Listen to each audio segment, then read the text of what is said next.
the Prize Picks Prop Show for College Football Edition. Welcome into the FTN YouTube. Glad to have you aboard. Make sure you subscribe to our channel and make sure you take advantage of FTNDaily.com. We have a free Prize Picks tracker on there. Totally free, FTNDaily.com. Check it out. I'm here with my man Stuart. I'm Michael Govier, and this is the Championship Week edition of the Prize Picks Prop Show. Use the code FTN. Take the code, take the app, put them together, and we'll match up to $100 for you. It's awesome. There is no better player prop app than PrizePicks. Stu, my Wolverines, they did something that not even I could dream last weekend. That was incredible. I lost my parlay.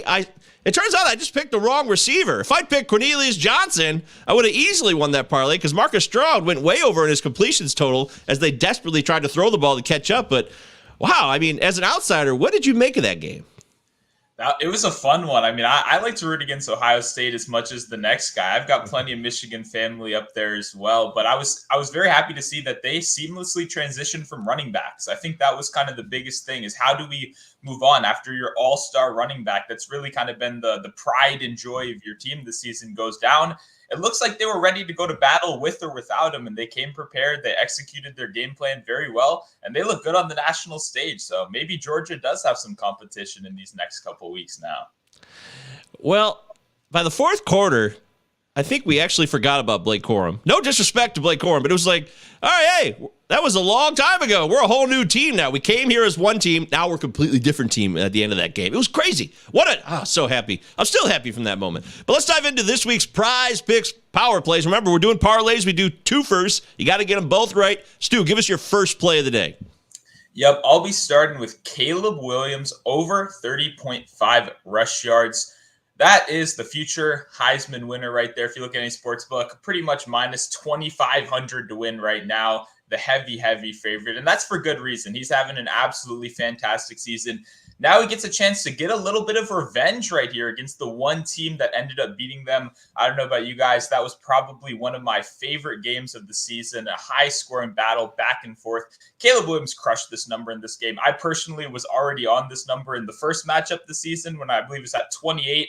He ended up with over 50 yards in that game. I don't think a 2-yard adjustment is nearly enough to justify it right here. Caleb Williams has hit this number in 6 of his last 8 games coming in right here, averaging over 35 rush yards per game. We obviously do worry about sacks with these kind of markets, but they were able to keep him upright and protected in that last game. I expect them to do it again.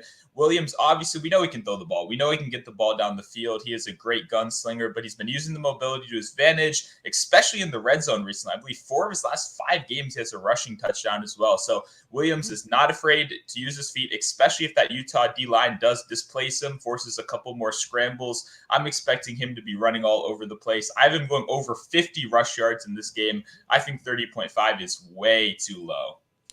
All right. I like it, man. I'm all for it. Caleb Williams is one of the quieter, maybe just because it's this West Coast bias that happens with the East Coast bias. They come together, and it seems like one of the quieter possible Heisman victories in recent memory. But that just means that it hasn't been as sexy, I guess, because USC has had some big winners over the last 20 years, and they were a big deal. But he's earned it. He's had a great year. All right, my first play for my Give Me 2 Utah power play. I'm going with Drake Maye. And I'm going to buzzkill you guys because I know you don't like unders. You prefer to root for an over. But I'm taking under on Drake Maye of North Carolina's passing total. It's at 300.5.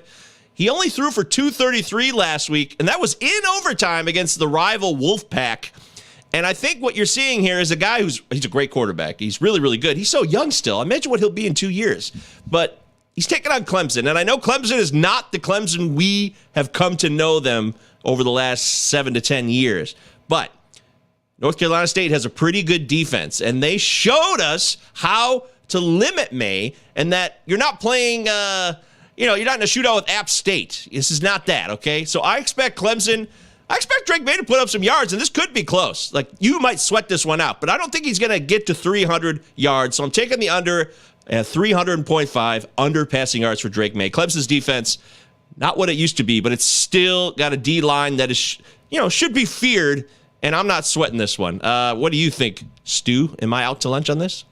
I mean, it's definitely a risky one. I'll give you that, but I like it. Sometimes we have to turn around to the public and say, you know what, this line is a little bit too high. Clemson has 2 defensive linemen that are probably going to go in the top 8 of the NFL draft upcoming, which is obviously very, very impressive. Maye's had a good season, but like you said, this is definitely probably one of his toughest tests. Also, Clemson coming in after a pretty heartbreaking loss. I think he's going to have that team fired up and ready to go. I don't think this is a Clemson team that I would want to play this week whatsoever. Yeah, a full credit to the Gamecocks. They not only did they cover, they outright won last week against Clemson. I love that. You know, I turn the tide to my bets when it's time for me to win my money. So last week, I liked South Carolina. This week, I like Clemson to limit Maye a little bit more. But like I said, this will be close, very close. All right, we're moving forward here on the PrizePicks Prop Show on FTN's YouTube channel. Give us your second of your power play, Stu. Yep, I'll be going to another quarterback rushing yards right here. We're going Rhys Plumley, over 65.5 rushing yards. Speaking of risky, I know this one can be a little bit more risky. Obviously, they have been running with some of these 2 quarterback sets due to some injury problems he's been facing this week. The good news, everything I'm reading from all accounts is that he is feeling the best he's felt in the last couple weeks. This isn't a new injury. This has been a lingering kind of hamstring that's been bothering him over the last couple weeks. But guess what? Over the last couple weeks, he's recorded games where he went over 133 yards in 2 of his last 3 games. And the one miss was against Cincinnati, where he didn't end up completing that game due to injury. So I know there is a little bit of injury risk in this one. I understand he's not playing at 100%, but this could possibly be his last game, maybe of his career here at UCF. And it's definitely, could be the last game of the season, probably the most important he's played so far. Obviously, they're out of, championship contention if they were ever in it, but they are fighting for a pretty good bowl game right here. He's having a good season. We know this guy's a great athlete. I don't think game script, I don't think talent, I don't think ability is in question. It's just, can he end up completing this game? I think Tulane is a defense that I am perfectly comfortable with targeting him against. He had 178 rush yards against them earlier this season. That was like 4 or 5 weeks ago. This just happened. If we're getting a number at 60 right here, I'm thinking the sports books at least believe he's healthy enough to suit up out there. Coach is saying it. He's saying it. He's saying it's the best he's felt in the last couple of weeks. If he's healthy, if he plays the majority of snaps, I think he's going to absolutely crush this number, because when the game's on the line, they trust this running game, and he's a huge, huge part of it. So I'm expecting a really big game from him. I understand if you're a little bit scared by the injury stuff, it's definitely a realistic thing to be worried about, but I'm going to trust the coaches. I'm going to trust that he's going to suit up and put his body on the line for one of the biggest games of his career. Yeah, you know when to switch roles too, don't you, Stu? Last week you took Tulane outright to beat Cincinnati, which was a great call. They won that game, and now Tulane's going back to the well for a championship game in the American Athletic Conference against UCF, who lost to Navy recently. So, I don't know. We're going to find out what's true and what isn't this week in this game. I'm really curious to see how that one plays out, because I think Tulane can be exposed like they were the first time, but I think they're also better than that. They're smarter than that. So, it's all about adjustments. Who makes the most adjustments? That's what Harbaugh did in the second half against Ryan Day. He had much better adjustments than Ohio State did, and they won.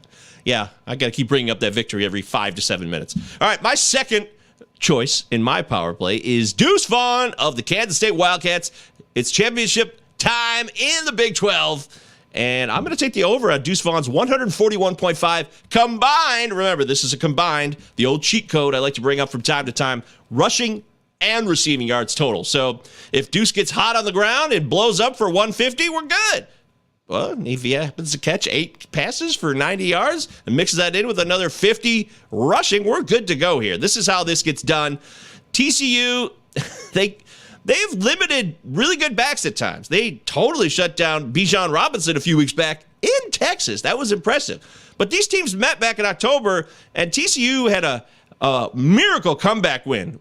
The Kansas State Wildcats had that game in hand, and they totally blew it. And Deuce Vaughn was just short of this number combined. He had 83 yards rushing, and he had just over 38 yards receiving. So I think they took the brakes and they pumped them a bit against TCU, and they allowed TCU to come back and win. I don't think Kansas State will make that mistake this time, and that means Deuce Vaughn is going to be pushed to the limit to secure a conference championship. This isn't a regular season game in October. This is for the conference title, y'all, and Kansas State knows who their best player is, who butters their bread. So there you go. Give me Deuce Vaughn over 141.5 combined rushing and receiving yards.